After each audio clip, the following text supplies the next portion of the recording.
বারুইপুরে আগ্নেয়াস্ত্র হাতে দাপাদাপি, ছবিটা দেখাই আগে আপনাদের।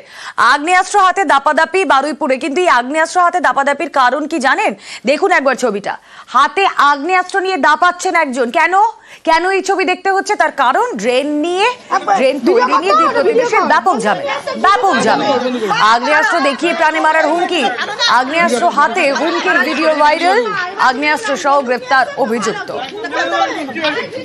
কথা বলবো, অর্পণ প্রতিনিধি রয়েছেন আমাদের সঙ্গে। অর্পণ, একটা ড্রেন তৈরি নিয়ে ঝামেলা, সামান্য ঝামেলাই আমরা বলতে পারি, তারই আগ্নেয়াস্ত্র হাতে প্রাণী মারার হুমকি।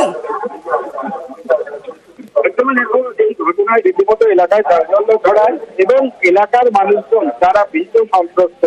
এই মিন্টু ঘরামের সঙ্গে বশির ঘরামের দীর্ঘদিনের একটা সমস্যা নিকাশি নালা নিয়ে। এই নিকাশি নালার জল বেরোনোর জন্য যে নিকাশি নালা, সেটি আজকে সকালে করতে যান মিন্টু ঘরামি। তখনই বশির ঘরামের পরিবারের লোকজন এবং বশির ঘরামের সঙ্গে তাদের বচসা শুরু হয়। তিনি আপত্তি করেন। এরপরে দেখা যায় বশির ঘরামের যে জামাই রয়েছে, সেই জামাই আসিয়ার রহমান লস্কর, ডাকনাম খোকন, তিনি আগ্নেয়াস্ত্র নিয়ে আসেন এবং সেখানে লোহাস্টিক আগ্নেয়াস্ত্র নিয়ে লোককে হুমকি দিতে থাকেন। যারা কাজ করছেন তাদেরকে প্রাণে মারার হুমকি দেন। এই খবর বারুইপুর থানার পুলিশ পাওয়া মাত্রই ঘটনাস্থলে এসে পৌঁছায় এবং আগ্নেয়াস্ত্র সহ এই বশিরের যে জামাই রয়েছে আসিয়ার রহমান মোল্লা, তাকে গ্রেপ্তার করা হয়েছে। পরিবারের তরফ থেকে জানানো হয় যে তিনি প্রাক্তন সেনাকর্মী, তিনি এবং এই আগ্নেয়াস্ত্র তিনি পেলেন কোথায়, তার জন্য ইতিমধ্যেই বারুইপুর থানার পুলিশ তারা তদন্ত শুরু করেছে।